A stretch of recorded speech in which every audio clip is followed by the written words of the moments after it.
ഇന്ന് ഞാൻ ഉണ്ടാക്കാൻ പോകുന്നത് ബീഫ് വെണ്ടയ്ക്ക ചാപ്സ്. ആദ്യം തന്നെ ബീഫ് ചാപ്സിൻ്റെ വലിപ്പത്തിൽ കട്ട് ചെയ്തെടുക്കുക.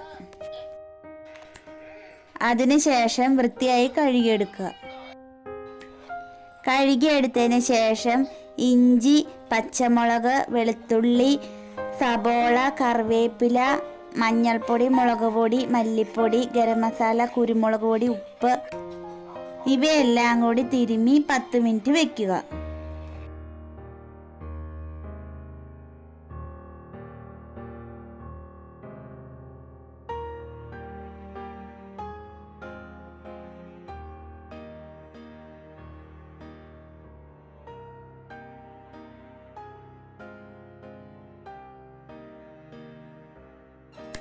പത്ത് മിനിറ്റ് കഴിഞ്ഞതിന് ശേഷം കുക്കറിലോട്ടിട്ട് വേവിച്ചെടുക്കുക.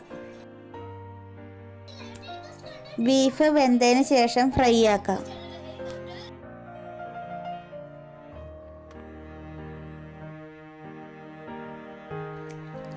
ബീഫിൻ്റെ ഒപ്പം തന്നെ ഫ്രഷ് വെണ്ടയ്ക്ക ഫ്രൈ ചെയ്തെടുക്കാം.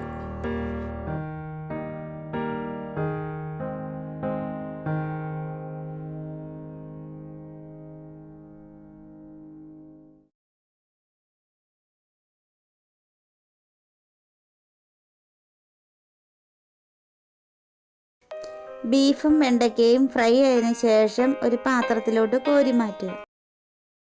ഫ്രൈ ചെയ്ത പാത്രത്തിൽ തന്നെ സബോള, ഇഞ്ചി, പച്ചമുളക്, വെളുത്തുള്ളി വഴറ്റിയെടുക്കുക.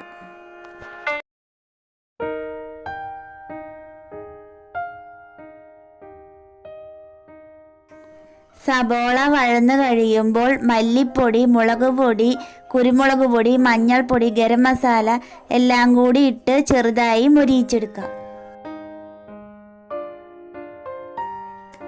മൊരിഞ്ഞ മസാലയിലോട്ട് കുറച്ച് വെള്ളം ഒഴിക്കുക.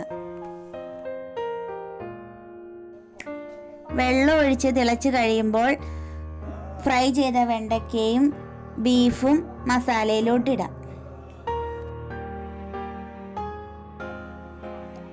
അരമുറി തേങ്ങയുടെ 1/4 പാല് അതിലോട്ട് ചേർക്കാം. 1 സ്പൂൺ ചൊറുക്കയും കൂടി ചേർത്ത് കഴിഞ്ഞാൽ ബീഫ് വെണ്ടയ്ക്ക ചാപ്സ് റെഡി.